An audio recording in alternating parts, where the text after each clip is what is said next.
Hello, it's me, Maiden of Mayhem, recusant to the ruling class, giving you the deets on what the experts, not the state-sponsored ones, have to say about current topics. H5N1. As you know, I've been covering this topic for a while now. Now, of course, nothing that I say here should ever cause a panic. I am sharing with you some of the concerns that scientists are expressing, so that you may remain informed and stay abreast to the current conversations that are being held. As many are aware, H5N1 is an influenza A type virus, but it is referred to as an HPAI, a highly pathogenic avian influenza. Since 1997, there have been about 800 cases of infections that have occurred within human beings. Of those 800, more than 400 of them have died. So it has caused severe disease and unfortunately had around a 56% mortality rate. Since that time, the vast majority of those cases have resulted from individuals handling sick birds. There have been a few cases of human-to-human transmission, but they were self-limited and it didn't spread further from there. And those were in 2004, 2005, 2006, and 2007.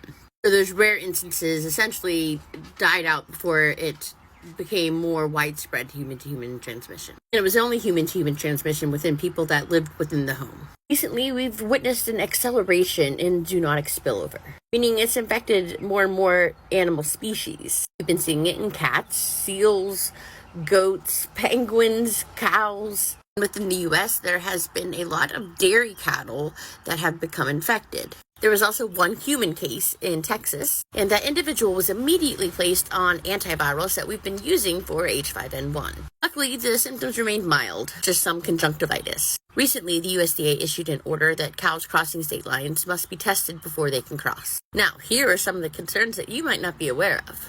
Well, the USDA has a cap at 30 cattle. If you've heard of 100, only 30 need to be tested, and they don't really give guidance into how to test, which 30 to select. This becomes more problematic considering out of all the dairy cattle that have been infected, only 5 to 15% of them have had symptoms. So the vast majority of cattle that have been infected with H5N1 have been asymptomatic, 85 to 95%. What are the symptoms in cows? Decreased milk production is one of the larger symptoms. But many ranchers and farmers have noticed changes to their stools. Some had pointed out that it appeared that the cattle weren't digesting all of the food well. Some of the other concerns are that these health agencies aren't testing enough individuals that are handling these animals. They've only tested 20-something people, so less than one person per farm or ranch where infections were known to occur.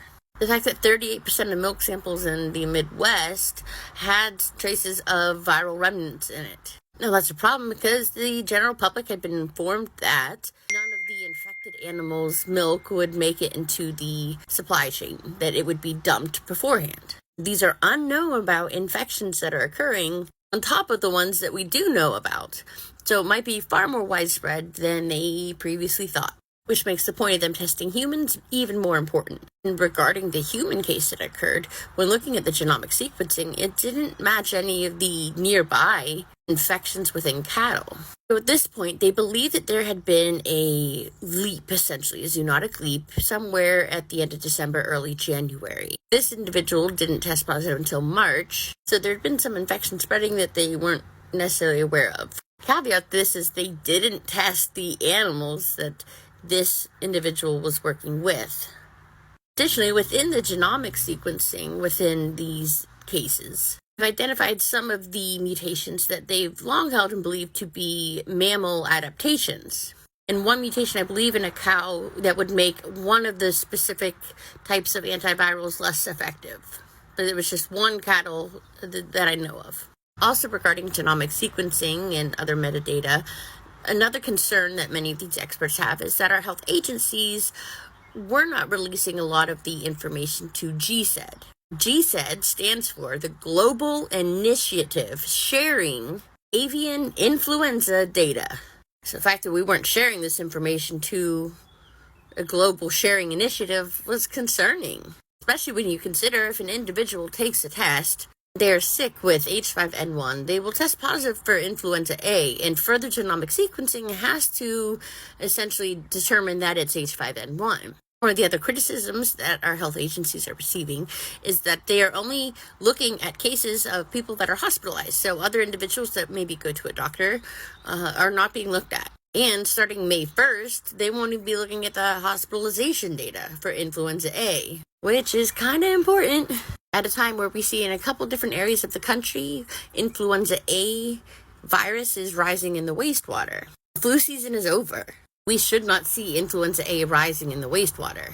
That being said, we have yet to be able to determine whether or not that influenza A is coming from humans or from the infected cattle potentially. We know it's not coming from storm drain runoff, but potentially some of these farmers and cattle ranchers could be using hoses to wash off equipment or cattle, and that could make it into the water system. So all of these are legitimate concerns. There are a few labs that have expressed interest in doing some of the genomic sequencing on their own through the wastewater, but we don't have any of those results yet. Anyway, that is the information that we know thus far, and I just thought I would share it with you. As always, don't panic. Just be safe and use your mitigation methods that you're already well familiar with. Hello, it's me, Maiden.